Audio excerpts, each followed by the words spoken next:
Hello नमस्ते, फिर से और एक बार स्वागत करता हूं इस नई वीडियो पर। मैं हूं आपका दोस्त हरिशंकर। आज मैं टाटा कंसल्टेंसी यानी टीसीएस कंपनी के बारे में बात करेंगे। इसका फंडामेंटल और इसका टेक्निकल एनालिसिस करेंगे। ये कंपनी आईटी सेक्टर में नंबर 1 है। करंट दिनों न्यूज़ चैनल पर, मीडिया चैनल पर अच्छा खासा चर्चा पे ये कंपनी अभी है। तो जो सारे लोग 2024 में इस कंपनी पर निवेश करना चाहते हैं या निवेश कर चुके हैं, उन लोगों के लिए, उन इन्वेस्टर के लिए ये वीडियो काम के होने वाली है। तो चलिए सबसे पहले इसका चार्ट देख लेते हैं।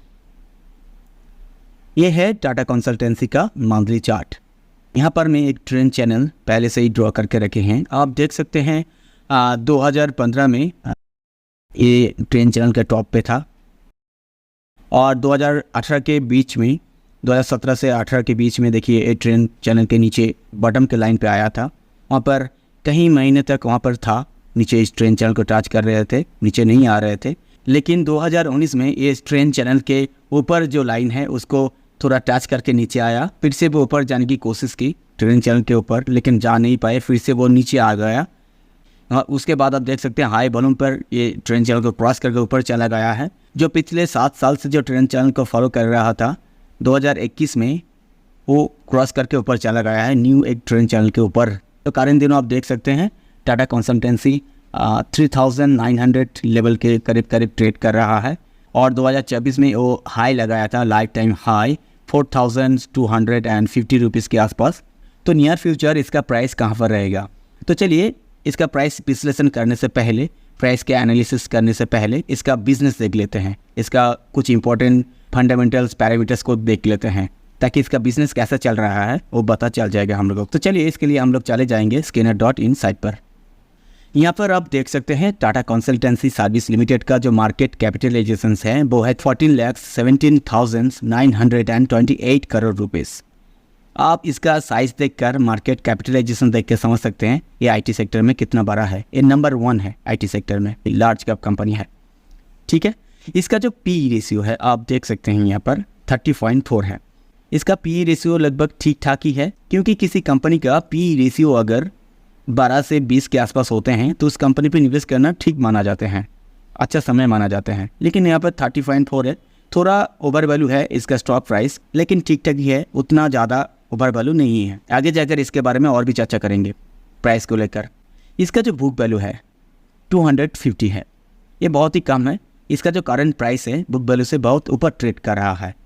बुक वैल्यू जितना ज़्यादा होता है उतना अच्छा माना जाता है, यहाँ पर कम है, बहुत ही कम है।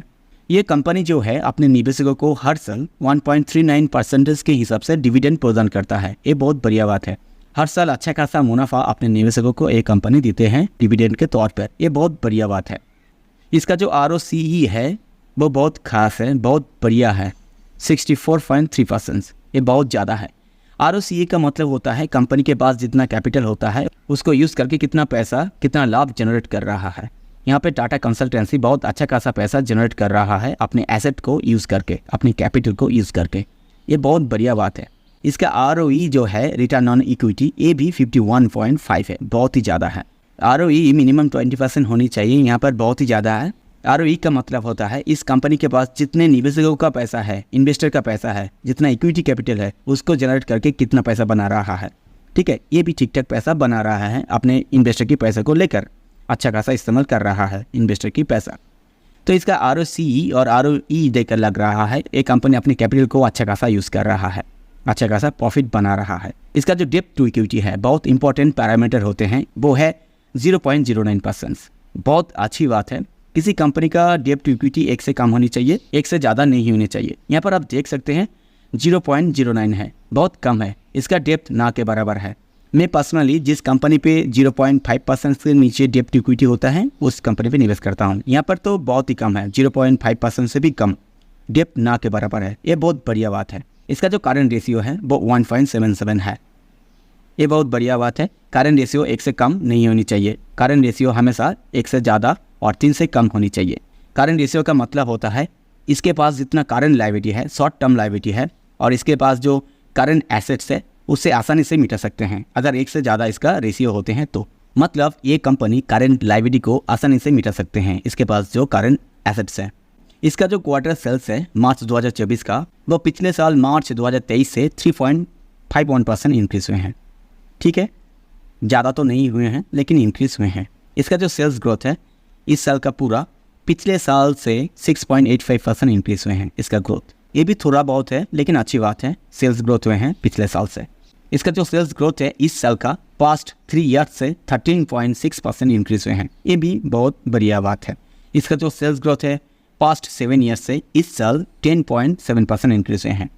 तो इसका सेल्स ग्रोथ देख कर लग रहा है ये अपना सेल्स को सालों भर से अच्छा खासा कर रहा है। इसका सेल्स, इसका बिजनेस बहुत अच्छा खासा हो रहा है। तो चलिए आप इसका प्रॉफिट देख लेते हैं। इसका इस क्वार्टर का प्रॉफिट पिछले क्वार्टर से 9.15% इंक्रीज हुए हैं। ये बहुत बढ़िया बात है। इसका जो प्रॉफिट ग्रोथ है इस साल का पिछले साल से 10.6% ग्रोथ हुए हैं। ये भी बढ़िया बात है, ठीक ठाक है। इसका जो प्रॉफिट ग्रोथ है इस साल का पास्ट 3 ईयर्स से 11.8% ज़्यादा इंक्रीज हुए हैं। ये भी बहुत बढ़िया बात है। इसका जो प्रॉफिट ग्रोथ है इस साल का पास्ट 7 ईयर्स से 8.53% इंक्रीज हुए हैं। ये भी ठीक ठाक है, बढ़िया है। तो इसका प्रॉफिट ग्रोथ को भी देखकर ये लग रहा है ये सालों भर से अपना प्रॉफिट अच्छा खासा बना रहे हैं, कंटिन्यूसली इसका प्रॉफिट इंक्रीज कर रहा है। और यहाँ पर आप एक बात नोटिस कीजिए, गौर कीजिए, इसका जो प्लेट्स परसेंटेज है ये 0.28% है। ये नहीं होनी चाहिए, ये हमेशा 0 होनी चाहिए। प्लेस परसेंटेज क्या होते हैं? इसका जो प्रोमोटर होल्डिंग्स है, जितनी होल्डिंग्स करके रखे हैं प्रोमोटर लोग, उतमें से 0.28% प्लेस करके रखे हैं प्रोमोटर लोग। ठीक है, गिरवी रखे हैं। और किसी कंपनी पे प्रोमोटर होल्डिंग्स प्लेस पे रहना या गिरवी पे रहना अच्छी बात नहीं होता है, अच्छा नहीं माना जाता है। ठीक है, क्योंकि कंपनी के खराब वक्त पे इसको मजबूरन सेल करना पड़ता है, तब शेयर प्राइस पे असर आती है, क्योंकि तब बैड न्यूज़ चलाए जाते हैं न्यूज़ चैनल पर। ठीक है, तो 0 होना अच्छा होता है प्लेस परसेंटेज, लेकिन यहाँ पर 0 नहीं है। तो यहाँ पर गौर करने वाली बात है। और इसका जो कंटिजेंट लायबिलिटी है वो है 1387 करोड़। कंटिजेंट लायबिलिटी का मतलब होता है इस कंपनी के ऊपर कोई लीगल केस चल रहा है, अगर वो केस हार जाते हैं नियर फ्यूचर तो उसको ये जो पैसा है, ये जो अमाउंट है, इसको चुकाना पड़ेगा। अगर हार जाते हैं तो, अगर जीत जाते हैं तो कोई बात नहीं है, लेकिन हार जाते हैं तो ये अमाउंट को चुकाना पड़ेगा। ये भी खराब होता है। कंटिजेंट लायबिलिटी किसी कंपनी का 0 होनी चाहिए। तो इस कंपनी के ऊपर कोई लीगल केस चल रहा है, अगर हार जाते हैं तो ये फाइन इसको देना पड़ेगा। ये भी नेगेटिव होता है, एक कंपनी के लिए खराब माना जाता है। लेकिन टाटा कंसल्टेंसी है, टाटा बहुत बड़ा कंपनी है, उतना टेंशन करने की बात नहीं है इधर। तो चलिए और एक इंपॉर्टेंट पैरामीटर्स को चेक कर लेते हैं, वो होते हैं शेयर होल्डिंग पैटर्न। आपको किसी कंपनी पे निवेश करने से पहले शेयर होल्डिंग पैटर्न को देख लेनी चाहिए, क्योंकि प्रोमोटर लोग ही होते हैं फाउंडर्स, कंपनी के फाउंडर्स। और फाउंडर्स को कंपनी के हर एक चीज़ मालूम होती है, बिजनेस प्लानिंग के बारे में, फ्यूचर प्लानिंग के बारे में, आगे जाकर क्या करेगा क्या नहीं करेगा, आगे जाकर ये ग्रो करेगा या नहीं करेगा, सब कुछ इन लोगों को पता होते हैं। तो इसका होल्डिंग्स चेक करना बहुत ही ज़रूरी होता है। जिस कंपनी में जितना ज़्यादा होल्डिंग्स होगा प्रोमोटर का, उतना अच्छा माना जाता है। ठीक है, मिनिमम 60% से ऊपर अगर प्रोमोटर होल्डिंग होता है तो उसको अच्छा माना जाता है।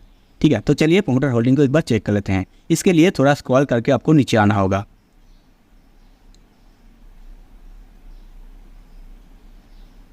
यहाँ पर आप देख सकते हैं शेयर होल्डिंग पैटर्न। ठीक है, इसको ईयरली बेसिस पे कर देते हैं।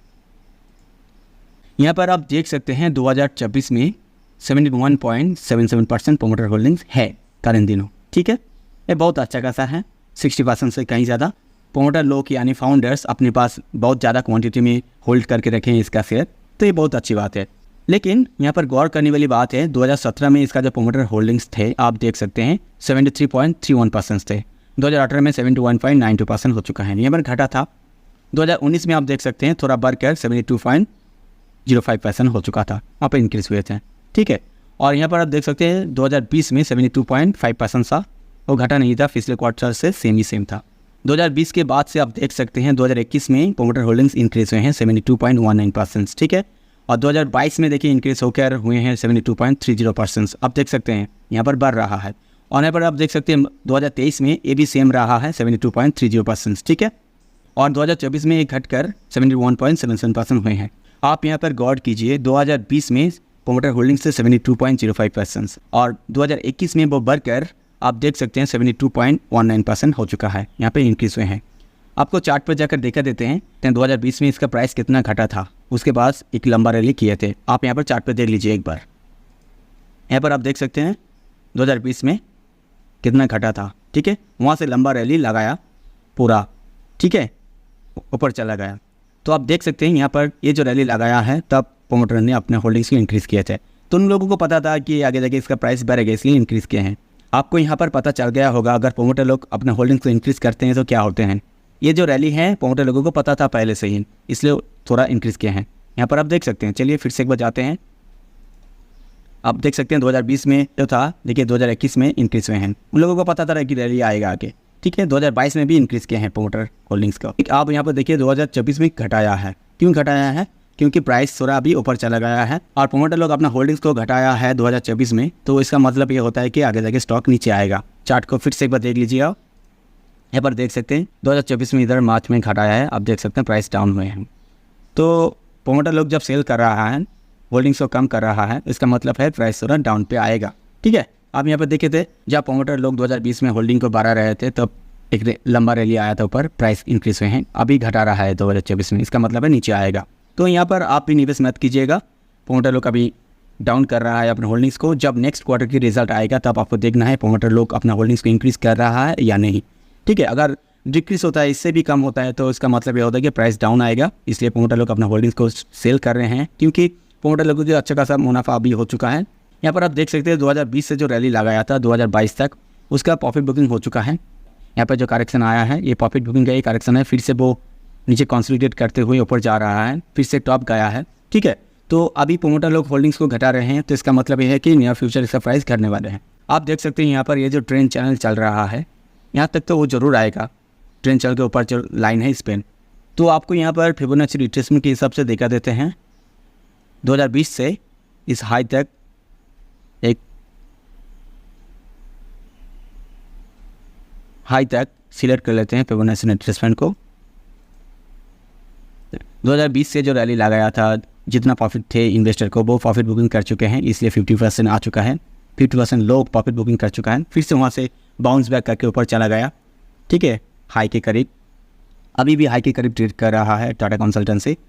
तो यहाँ पर निवेश करना सबसे अच्छा होगा। फिर से वो अगर 50% रिटर्न लेगा तो यहाँ तक, ठीक है, क्योंकि इंडियन स्टॉक मार्केट अभी ऊपर है, निफ्टी 50 और सेंसेक्स लाइफ टाइम हाई पे है, वो करेक्शन लेगा या तो नियर फ्यूचर वो कंसोलिडेशन पीरियड पे जाएगा, डिस्ट्रीब्यूशन फेज पे जाएगा।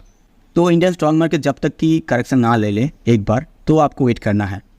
तो 50% लेवल तक आपको वेट करना है, वो होता है 2880 रुपीज़ के आसपास। इस लेवल तक आपको वेट करके खरीदना है, निवेश स्टार्ट करनी है, तब वैल्यूएबल होगा। आप अगर लॉन्ग टर्म इन्वेस्टर है तो आपको वेट करके ज़रूर बाई करना होगा।